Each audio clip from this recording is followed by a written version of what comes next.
Today, you're gonna grab your 3 favorite colors and we are gonna make a super fun gradient quilt that is beginner friendly and can use up all your favorite prints.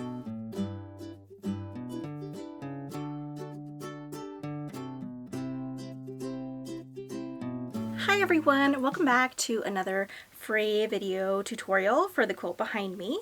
It is a lot of fun and it's very bright. It has some of my favorite colors and it creates kind of a gradient from orange through aqua all the way to magenta.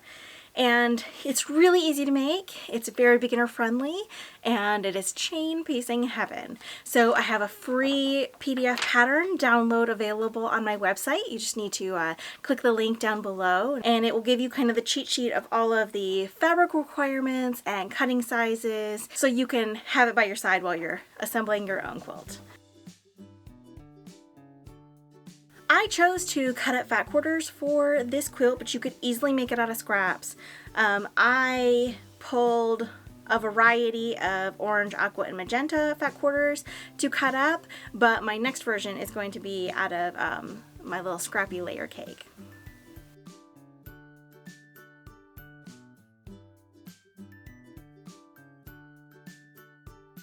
So I have my squares all cut, and I've gone ahead and sorted them into the 5 categories in the pattern. This first pile is all pink. It is 12 pink squares, and I'm going to take these and pair them together and do 2 at a time half square triangles. So 6 pink and pink half square triangles. The second pile has 8 pink and 8 aqua. I'm going to pair them together to create like a 50-50 blend between these 2 colors. And here I have 16 of the aqua squares, and just like the pink, I'm going to pair these to themselves and make double aqua half square triangles. And then we kind of go in the reverse. I have 8 aqua and 8 orange that will be paired together into half square triangles.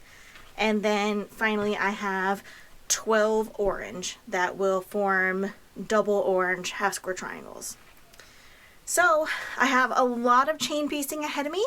I'm going to put on a marathon of a show and start sewing. Okay, it is time for the fastest 2 at a time half square triangle tutorial ever. You're going to take 2 squares and put them right sides together. You're going to draw a line from corner to corner. Now you're going to sew a 1/4 inch on the side of the line. Spin it around and sew another 1/4 inch line on the other side of the line. Now it's time to cut on our original marking line. Now it's time to press them open. And done. 2 identical half square triangles.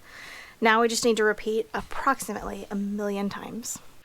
Okay, here we are. We have all orange, half aqua, all aqua, half pink, and all pink.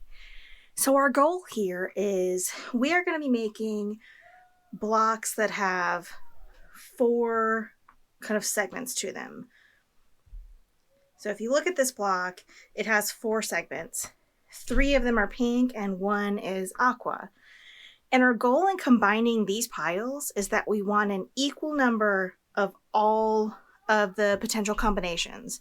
So I want some that have all 4 pieces pink, and I want some that have 3 pink, 1 aqua, and then I want some that are 2 aqua, 2 pink, and so on, so that I have a nice even gradation from pink to orange. So to accomplish that, we're going to follow the little layout in the pattern, and I'm going to start over here. I'm going to take 8 of the all orange, and I'm going to sew these together to create 8 4 orange blocks. With the remaining 4 all oranges, I'm going to combine those with 4 of these.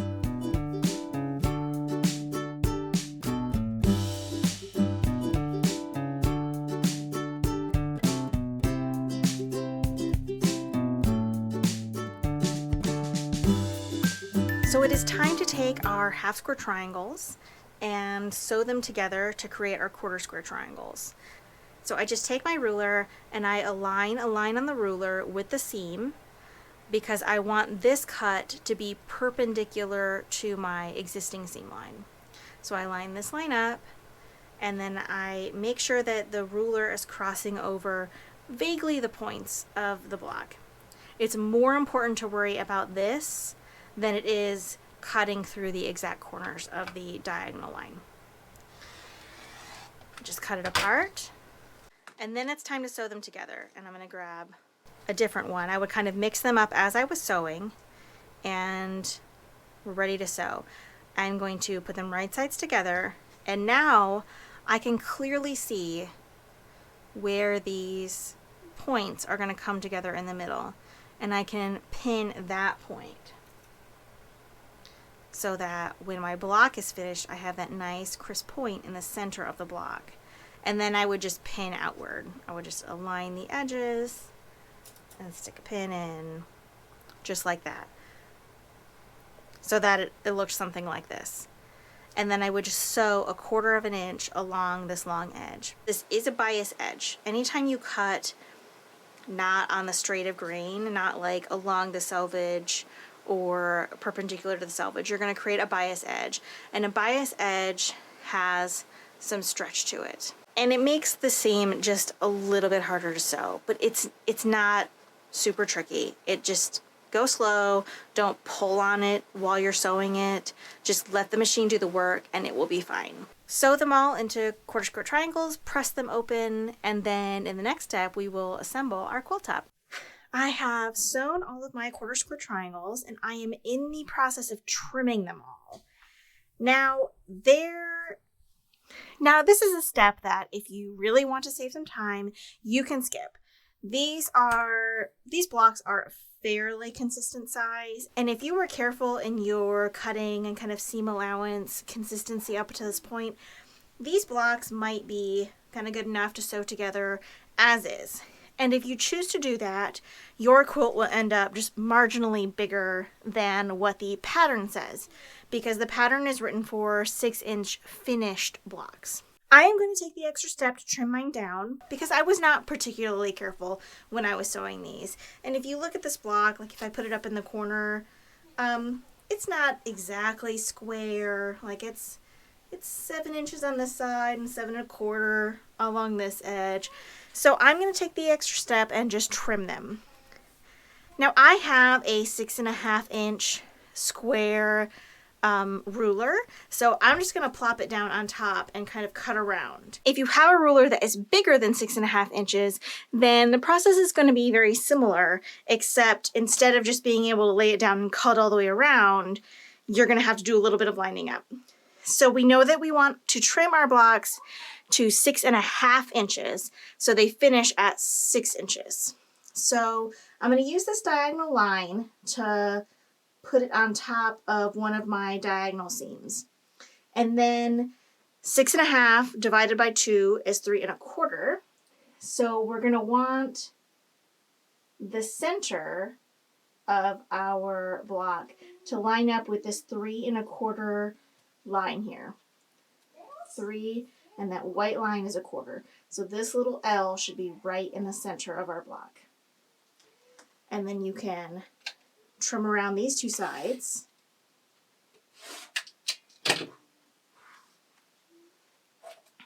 And then when you turn it around, you can place the corner down here at the 6.5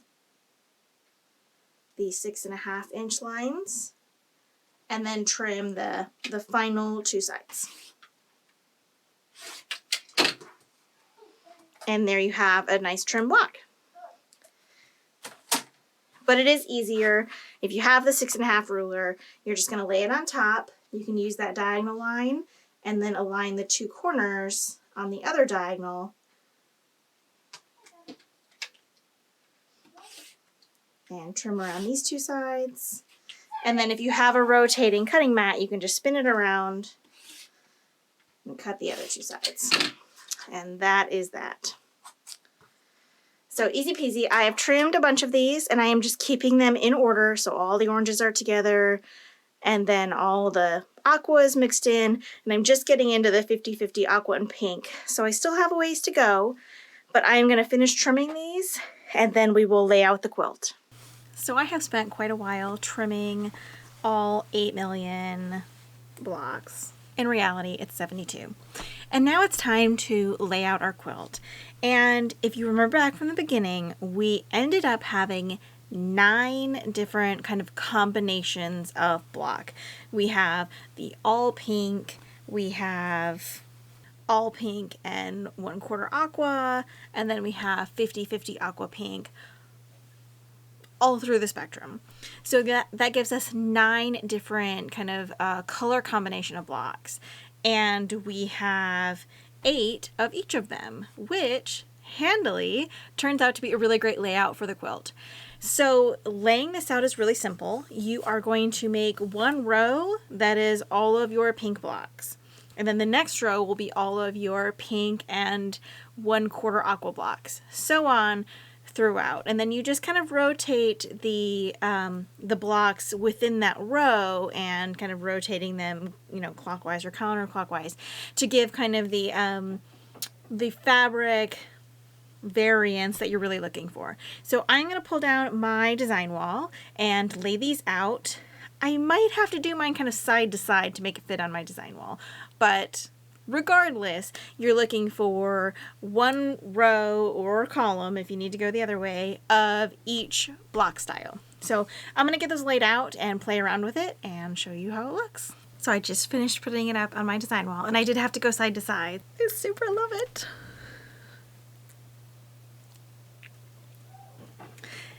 There's always that question when I'm designing a pattern and I'm kind of in that initial stage when I have this concept and I'm pulling fabric, and there's always that like, is this gonna work? Is it gonna look like a hot mess? Because I've made some hot messes before, but I really love this. It's right up my alley. I love all the scrappy prints, and I love how they kind of blend smoothly into each other. Now I will say that I cut up fat quarters for this quilt, and I really love how it turns out. But if I were to do this again, I would probably use more fat quarters. I started with 8-inch blocks, I believe, and I tried to get kind of the maximum amount of blocks I could get out of each fat quarter. And that means that I'm seeing a lot of the same prints repeat over and over, and it's fine. I do really like it, but if I were to do it again, I would just cut up more fabric so that there's more variation in the prints. Or you could also, this would be a great option for scraps. But it's all laid out now, and so now I will be sewing the kind of columns together to create a row that is all of the same block layout, and then I will sew the columns together to create the final quilt top. So you guys have seen me sew rows and blocks together a million times. There's no particular trick to sewing these together. We've squared them all up so that your points should align really nicely. So from here on out, it's just sewing squares together. And if you need a refresher on that, I will link another video where I go over the construction of the quilt from the block stage a little bit more in depth if you're not familiar with that. I'm going to go ahead and just steam through this section, and I will show you when the quilt is all done.